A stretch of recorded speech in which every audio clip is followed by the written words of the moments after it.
I was gifted this gorgeous farm style chandelier, and I'm going to install it, put it together, and show you how it looks to give my home a little bit of a spruce up.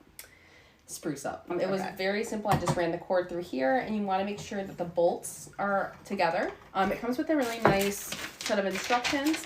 It also comes with different of these. So I'm not sure if you have like a very long drop chandelier or if you have a shorter space that you need this chandelier, but they've got you covered when it comes to the different pieces that you need. And you go ahead and you install this and this. It comes with your plate that's going to go on the top.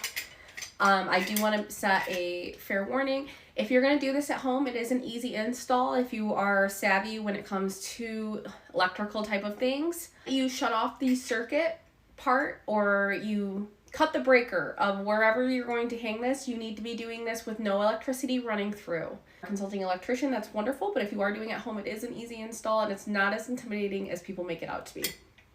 So it comes with your main spot, which also comes with your normal plate and your screws, so you're going to go with that.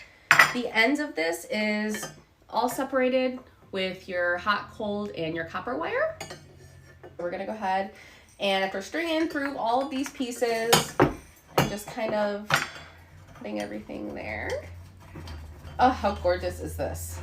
Okay, so it comes with the pieces. You do have to have different bulbs for this. Bulbs are like they're not like a standard bulb, they're more of like a chandelier bulb. Via any of you can order them on Amazon.